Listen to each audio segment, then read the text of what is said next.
Hello, everyone, and welcome to 6 Feet Ahead, a podcast for funeral homes. Today's guest is Katharine Wagner-Elfner, the proud owner and leader of Wagner-Elfner and Berg Funeral Home and Cremation Services in Pennsylvania.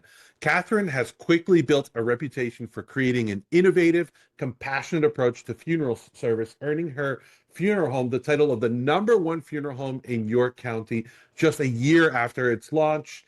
So let's dive in. Welcome, Katharine. It is a pleasure to have you here. Thanks for having me.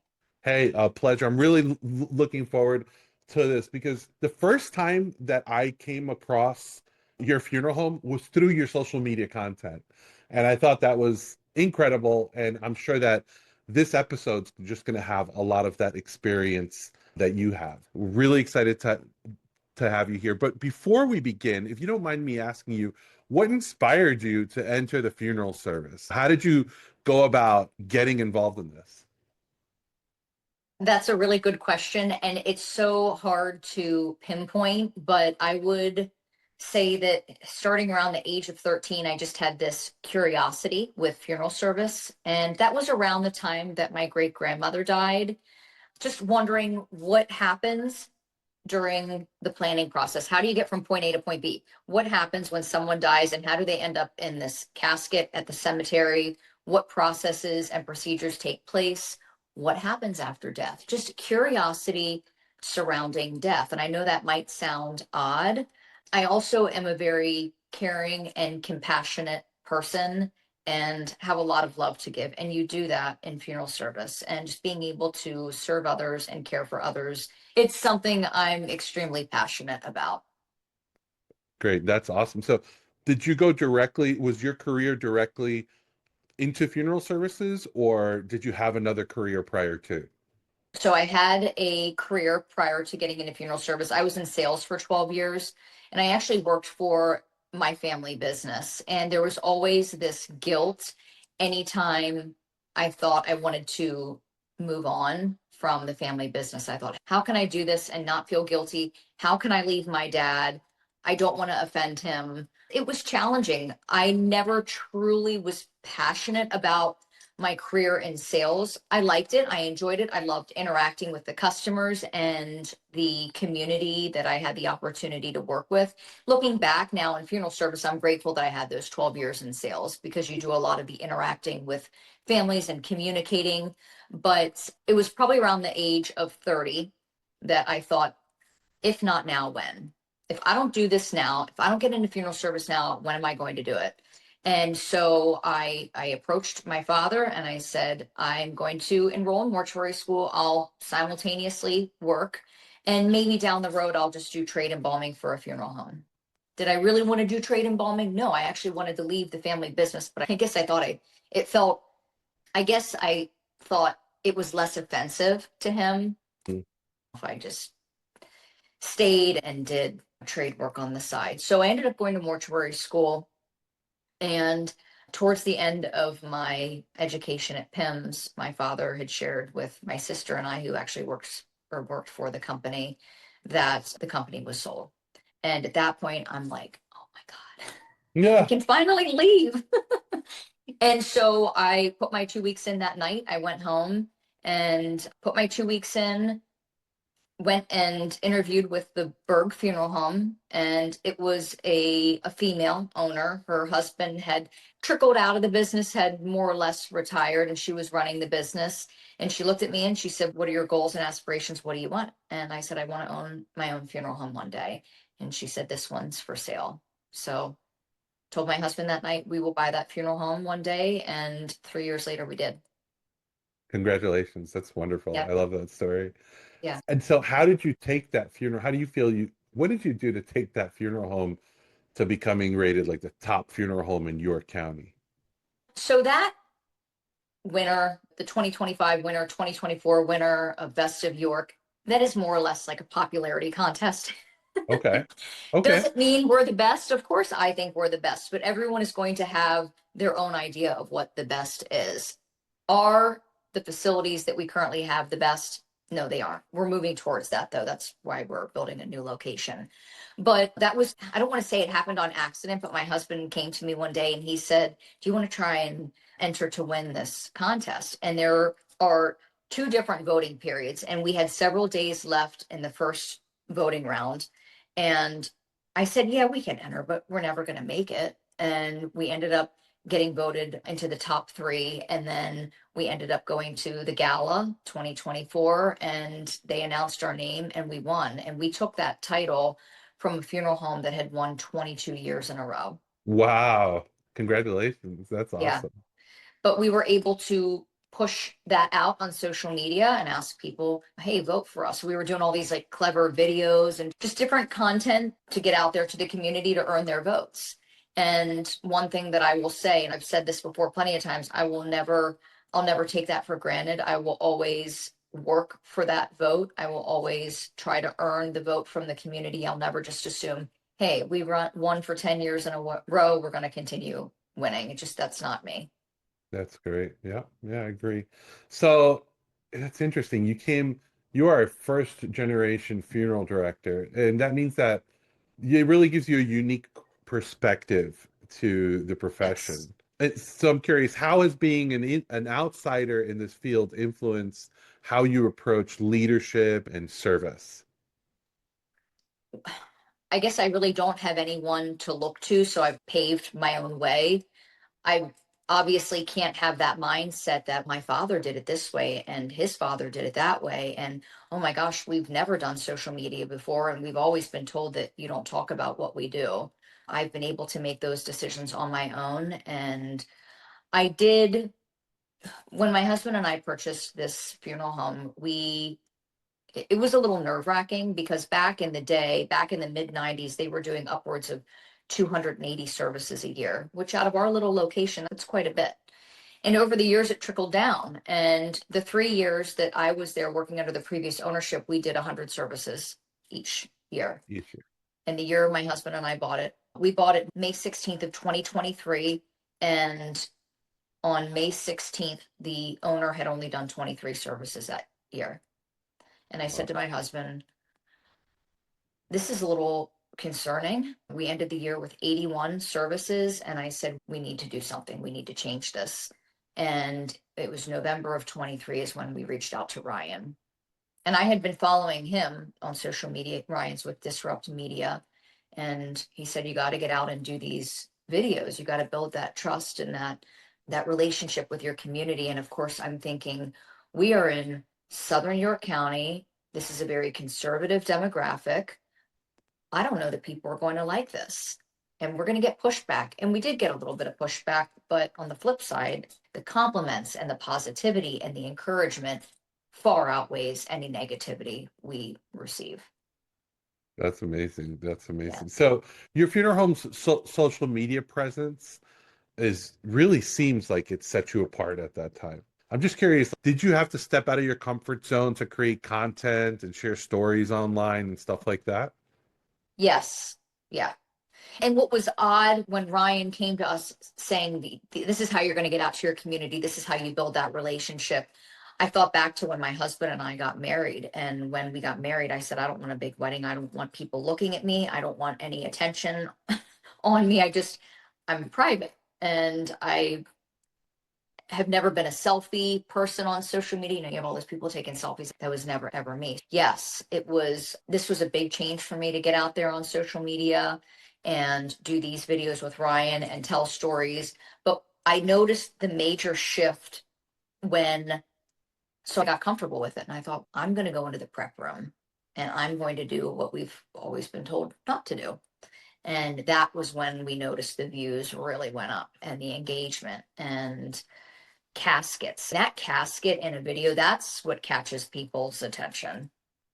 Those videos that we have that have gone viral with several million views, they have one thing in common. There's a casket in the video. Oh, wow.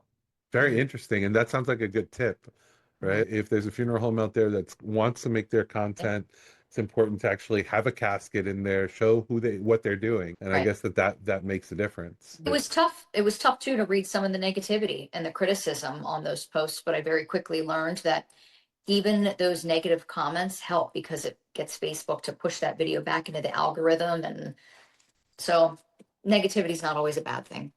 Yeah, yeah. A controversy Right? At least in marketing, we find that controversy works. You just have Yes. to be careful.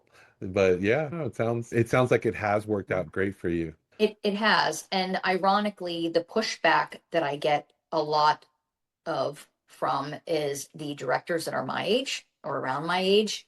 We have had so many directors in their 70s, 80s. I talked to a guy in Philadelphia who owns 5 locations, and I think he was probably in his mid 80s. And he said, "Thank you so much for finally talking about something that no one ever wanted to talk about. Thank you for being transparent, for doing it without that, look at me, wow factor, that shock factor. You do it with compassion and care." And so to get that feedback from these directors that have been in the business for eons, that's great. But then I get pushback from some of the younger directors, and they think it's so awful what we're doing. And how dare she talk about the trocar? But then in the same breath, they're saying, how do we get out and grow our business? How do we show our community that we're just normal, everyday people? They get in their own way. Yeah, and we're definitely in an age of transparency. That's what the Yeah. consumer is looking for, and we have to meet them where they're at. Yeah. Okay, so let's talk a little bit about acquiring a funeral home, revamping services. I'm sure all of that comes with a lot of challenges. So, what would you say were some of the biggest hurdles that you faced in your first year of ownership? And then how did you overcome them to get the business to where it is today? I think the main thing was doing the marketing, such as the videos and everything on social media. That had never been done before at our funeral home. And here are 2 young owners that come along and just start getting out there in the community on social media. And people looked at us like we were a little crazy. I will never forget the one time our pre-need guy called me. And we do billboards. I want to add that too. We do billboards a lot. We do, typically it's a blue background with yellow writing. One thing I've learned is that you need to be able to read a billboard in 7 seconds or less. So we don't put our phone number on it. We don't put our fax number. We don't put our email. People aren't going to pull over on the side of the road and save our number on their phone. They're going to get home and hop on Google. So the message is short and sweet. We put a picture of us or just something clever, but simultaneously we're doing social media, billboards. And our pre-need guy came in one day and he said, "I got a negative comment on one of your billboards." And I said, "Okay." He said, "It was a lady that called in and she did not like the way that you looked in your picture. And it is a picture of me with my hair up wearing a black turtleneck."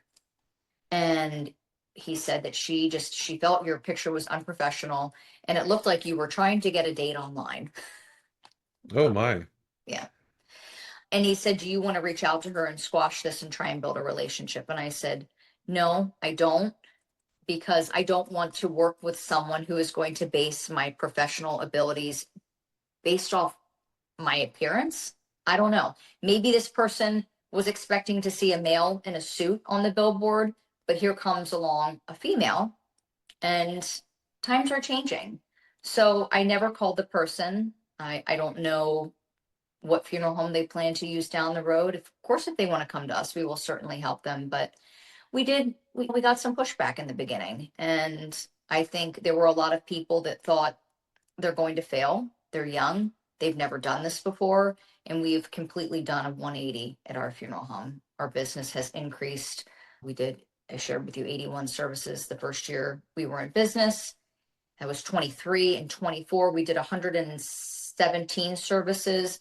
This year we are on track to serve 144 families. Congratulations. Those are great numbers. Yeah. That's wonderful. So between marketing, mailers, billboards, and social media, it's just been like we're going at it from all angles. And we want you to see our billboard driving home from work. And then we want you to see us on social media when you're scrolling on your phone, cooking dinner. And then you go to your mailbox to get your mail, and there's one of our mailers. Gotcha. Yeah.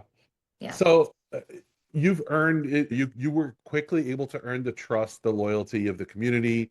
What do you feel makes your funeral home stand out in today's market? And then how do you build lasting relationships with families beyond that funeral service? They come in, you have the service with them, but is there anything that happens after? Sure. Of course, after services, we have an aftercare program. We do follow up with them every now and then, depending on the situation. Sometimes I'll personally follow up with the family just to check in. What makes us different? I think that every funeral home is going to offer something different to the families that they serve. But one thing we've noticed with our social media is it has shown people that we are approachable, we're friendly people. We're not just funeral directors and business owners, we are parents too. We have our kids in a lot of our social media. There are people that will walk through the doors at funeral services and they're smiling and they're like, "Hey, how are you?" And we've never met these people before, but they know us from social media. And it has just, it's helped us it's helped us in a way that the community, let me back up for a minute. I'm getting off track. I had a guy a couple weeks ago, I had a gentleman call me. Him and his wife wanted to come in and prearrange. And right away he says, "I watch your stuff on social media. I love it." And of course, they come into the funeral home and I met with them. There are those families that will occasionally say, "We specifically want to meet with you because we feel like we know you." And he sits down at the desk across from me where I'm sitting. And he said, "I feel like I just know who you are. I know so much about you. I know what you're going to do to me back in that prep room when I get here. And I'm comfortable with it." And those conversations are happening more and more, but we are we're very friendly at our funeral home. When you come through our doors for a funeral service, we smile, we hug, and we've received feedback from other people in the community that, "Hey, we've gone to the other funeral home in the area and it's definitely a different experience. It's not as warm and fuzzy." Not that's a bad thing. Again, we're all going to offer something different, but this social media has just done wonders for us.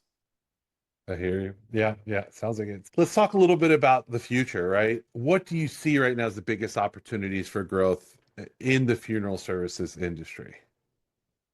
Social media, Social media? getting out Yeah, on social media. Yes. Let me see. I have a couple of notes here I took on my computer that I want to touch on. sure. One of the questions that I get a lot from people is, how did you get started? How do you find the time to do this? In fact, there's a group out there in the funeral service world where there's discussions between other funeral directors. In a lot of these groups, they bash me for what we're doing. And I have people that will send me screenshots because, of course, they won't allow me in these groups. And one of the comments was, they must not let her out often. They just lock her in a room all day where she does her social media. Once you get the hang of it, you can record a video, edit it, caption it, and schedule it to post in a mere 15 minutes. It doesn't take much time. So the question I get a lot is, how do you find time to do this? Every opportunity and every moment in funeral service is an opportunity for content. I am cautious about what we record. You'll never see a decedent in any of our videos. I'm very cautious about how I position my camera. Even reflections. When I'm in the prep room recording, of course, I'm looking around thinking, "Okay, this glass cabinet is behind me. Can you see a reflection in that glass cabinet?" But you got to get started. And I think once you get started and you remain consistent with it, you notice a difference. But you can't start this, especially in what we do, because you're going to get people hooked and they're going to want more. You can't start it for a week and then stop it. It Hmm. takes 3 weeks, 21 days to start or create a habit, and you got to stick with it. Do you do you batch record or script? When you say script, Do you, I guess, pre-plan what you're going to record? Or is it just like spur of the moment? Like, hey, this would be cool. I'm going to record it. it used to be it used to be that when Ryan and I would meet, he would ask me questions and I would answer. Now it's more or less, "Oh, I got to go fill this urn. I'm going to take the camera in the back and record me doing that." Or yeah, it's on the fly. Now I do schedule a lot of my content. Facebook will allow you to schedule, I think it's 1 month out, but I also will throw stuff in during the week as well. And the one thing that I have noticed for us, and I want to read off some of the analytical information we have here on Facebook, we have noticed growth with our reels that are under 30 seconds, specifically on Monday nights between 7 and 9 p.m. A lot of people have asked us, "Why don't you do TikTok?" TikTok isn't going to get us business. That is not the demographic we want to focus on. Those are also, they tend to be, I don't know, just more like goofy, trendy videos. Whereas Facebook is more informative, educational content that we do on our page. Every now and then I'll throw in something goofy, but it's the 30-second reels or under 30 seconds. Anything over 30 seconds, you're going to lose the interest of the viewer. Yeah. But since May 6th, we've had almost 27 million views on our page. And Wow. the majority of the views, organic views. We very rarely boost any of our posts. Every now and then, if one starts to go crazy, we'll throw some money behind it and boost it. But it's all pretty much organic. And it's the reels. But Hmm. we've also, again, we've established that relationship with our community that we can get away with those 3 or even 10-minute videos. People will sit and watch those. Let's talk a little bit about the demographics because you Mhm. mentioned that. Yeah, The people who are coming in, what are the age ranges that you're seeing? probably 55 plus. 55 plus. And those are the ones that are pre-planning and they're calling you. Yes. Okay. We did a campaign with Disrupt Media, and we Hmm. ran two specials. The one was a traditional service that included a non-protective casket and a concrete grave liner for, I think it was 11,245, and then a direct cremation that included an urn for 32.95, and it went crazy. Oh, wow. It went crazy. Yeah. Yeah, I think it's interesting. Though this is a different conversation, but there's been a lot of Mhm. talk about prices, right? Like within the industry as a whole. So, like, there's this whole thing about do you put your GPL on your website? Do you not? My personal, from what I noticed, again, we mentioned earlier that we're like entering the age of transparency. And I think there's nothing wrong with the GPL, but it lacks context. So a lot of times I think if you have the context with this, it could be a game changer. And it sounds to me like you provided that, and that's what made the difference, you know? Yeah, of course, we mentioned what was included in those packages. Now, do I put my GPL on my website? No, I don't, Yeah, because, it doesn't have context. and people think they're comparing apples to apples and they're not. And someone calls us, I pick up the phone, and we'll spend 15, 20 minutes on the phone. And oftentimes I hear, thank you for taking time to explain things to me. I just called XYZ funeral home and they were on and off the phone, couldn't get me off fast enough. And so we might be a little bit more expensive than the other funeral home, but that family ends up going with us because we took time to explain and just build a relationship. Yeah, as somebody who's also from outside of this industry, I can tell you that until I got involved in this, I thought that cremation and direct cremation were the same thing.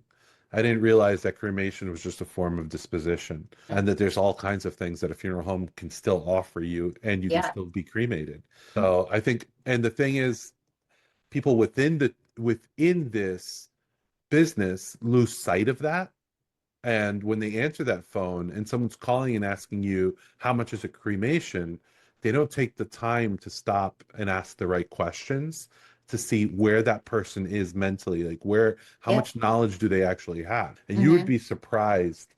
I listen to a lot of the calls because the funeral homes that we work with, that's part of what we do, right?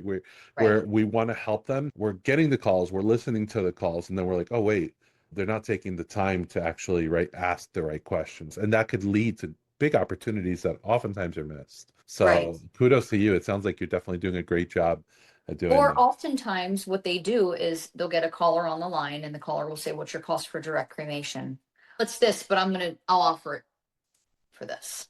They drop their price right away just to bring in the business. And a lot of these funeral homes that are offering these 1,200, $1,500 cremations, they are working for free and they're burnt out. I cannot, personally, I cannot cover my costs. And I have people that call in and say, can you do it for 2,500? I can't. I had a Yeah. family the other day ask me to do it. No, I can't. Then we're going to call another funeral home. Okay. Yeah, you can't race to the bottom, basically, right? You can't race Yeah. to the bottom. I get it.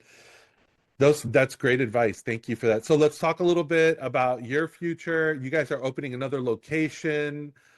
We're excited to see what that's going to bring. I'm sure that maybe in the future we'll have you back. We can hear more about how that launch goes and what went into it, so you could give that advice and those gold nuggets to the people out there like you have on this episode as well. If people wanted to get in touch with you, if they had questions for you, what would be the best way to reach you? Hop on our website. My email is on there. Our phone number's there. Just call into our funeral home. If our answering service answers, leave a message. We'll call you back. That's it. Yeah. Yeah. All right. Yeah. Katharine, thank you so much. It was a pleasure having you, and hopefully we'll be talking again soon. Thank you.